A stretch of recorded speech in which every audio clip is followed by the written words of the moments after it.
Hello students. आज हम बात करेंगे चाय की खेती के बारे में और चाय की उपज के लिए कौन कौन सी दशाओं का होना आवश्यक है। इसके अलावा भारत में किन किन स्टेट्स में चाय की खेती की जाती है। तो आइए बात करते हैं चाय के बारे में। चाय के बारे में बात करने से पहले सबसे पहले हम इसकी इसके इतिहास के बारे में बात कर लेते हैं। चाय एक चीनी पौधा है और भारत में इसकी फसल को लगाने का जो सबसे बड़ा योगदान रहा है वो रॉबर्ट ब्रुश का रहा है। इन्होंने ही चीन से पौधे ला करके असम में 1823 से लेकर 1824 ईस्वी के समय लगाए और तब से लेकर आज तक हम चाय की खेती कर रहे हैं। चाय एक उष्ण और उपोष्ण कटिबंधीय पौधा है। इसके अलावा सदाबहार झाड़ी रूपी यह पौधा 30 साल से लेकर 50 साल तक किसानों को अपनी पत्तियां प्रदान करता रहता है। इस पौधे में एक नशीला पदार्थ थीन नामक तत्व होने की वजह से जब हम इस चाय को पीते हैं तो हमें स्फूर्ति महसूस होती है। तो आइए जानते हैं चाय के पौधे के लिए कौन कौन सी उपज दशाओं का होना आवश्यक है। यदि हम तापमान के बारे में बात करें तो चाय की खेती के लिए उष्ण कटिबंधीय और उपोष्ण कटिबंधीय जलवायु का पौधा होने की वजह से गर्म एवं आर्द्र जलवायु का होना बहुत ही आवश्यक है। यदि टेम्परेचर में हम बात करें तो सामान्य तौर से 25 डिग्री सेल्सियस से लेकर 30 डिग्री सेल्सियस तापमान का होना बहुत ही आवश्यक है। चाय की खेती के लिए धूपदार मौसम बहुत अच्छा है, पाला इसके लिए हानिकारक है एवं चाय की खेती को सूरज की सीधी धूप नहीं मिलनी चाहिए। इसमें चाय की जो पत्तियां हैं वो खराब हो जाती हैं। इसीलिए चाय के बागानों में के बीच बीच में क्या है, छायादार वृक्ष लगा दिए जाते हैं। और वर्षा की यदि हम बात करते हैं तो चाय का पौधा जो है वो जल प्रेमी पौधा है। इसके अलावा एक और फसल के बारे में हम लोगों ने बात की थी, वो भी क्या है, जल प्रेमी पौधा था, धान, चावल। तो चाय भी क्या है, एक जल प्रेमी पौधा है और ऐसे क्षेत्रों में इसकी खेती की जाती है जहां पर ज़्यादा मात्रा में बारिश होती है। तो 125 सेंटीमीटर से लेकर 250 सेंटीमीटर वार्षिक वर्षा का होना बहुत ही जरूरी है और जो सारा साल होती रहे। बौछारें, ओस और धुंध का वातावरण इसके लिए बहुत ही उपयोगी है।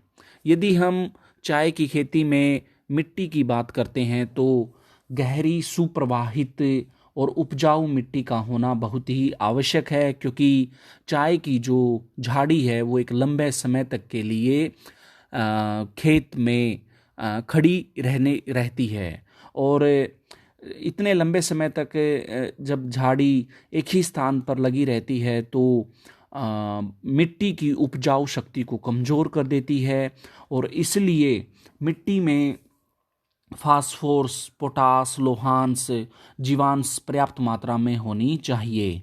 इसके अलावा मिट्टी का तेजाबीय होना भी बहुत ही जरूरी है। लंबे समय तक एक ही स्थान पर रहने की वजह से किसान को समय समय पर अमोनियम सल्फेट, हड्डी की खाद, हरी खाद एवं अन्य उर्वरकों को डालना जरूरी हो जाता है।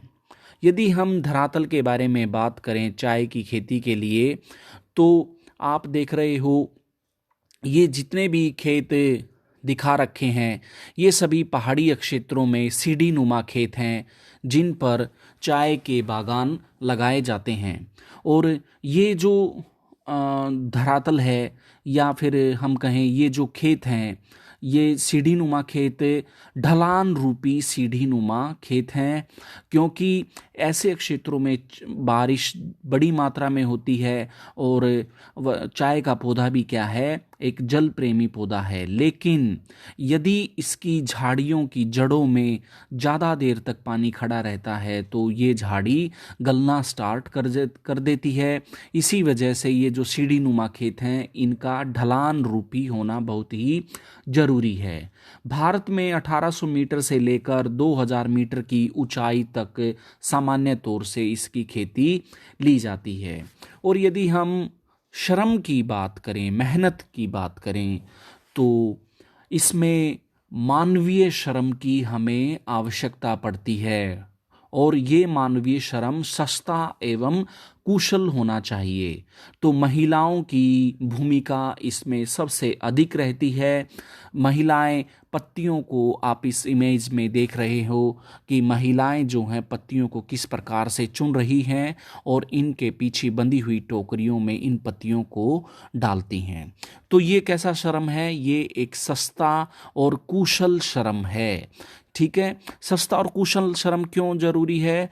ताकि उत्पादन की जो लागत है वो कम बनी रहे। और यदि श्रम ज़्यादा महंगा होगा तो चाय के की जो कीमत होगी, जो उत्पादन होगा उसमें वो कैसा होगा? ज़्यादा महंगा होगा। तो इसलिए सस्ते एवं कुशल श्रम की हमें आवश्यकता पड़ती है। और यदि हम उत्पादन के बारे में बात करें कि भारत के किन किन स्टेट्स में चाय की खेती ली जाती है, तो भारत के अंदर सबसे ज़्यादा जो फेमस चाय है वो दार्जिलिंग की चाय है। इसके अलावा यदि हम स्टेट्स की बात करें तो सिक्किम, पश्चिम बंगाल, मेघालय, हिमाचल, असम, इसके अलावा कर्नाटक, केरला, तमिलनाडु और हिमाचल प्रदेश के क्षेत्रों में भी चाय की खेती की जाती है। यदि हम चाय में अग्रणी राज्यों की बात करें तो आसाम और पश्चिम बंगाल अग्रणी भारत में वो राज्य हैं जिनमें सबसे ज़्यादा चाय उगाई जाती है। इसके अलावा चाय एक पेय पदार्थ होने की वजह से और भारत की जो लोकेशन है वो उष्ण उपोष्ण कटिबंधीय होने की वजह से, गर्म जलवायु प्रदेश होने की वजह से भारतीय लोगों के लिए चाय एक पेय पदार्थ के रूप में हानिकारक है। इसलिए इसका व्यापार ठंडे प्रदेशों के साथ में अधिक मात्रा में किया जाता है। और ब्रिटेन जो है हमारी चाय को सबसे बड़ी मात्रा में खरीदता है। तो ये चाय के बारे में था।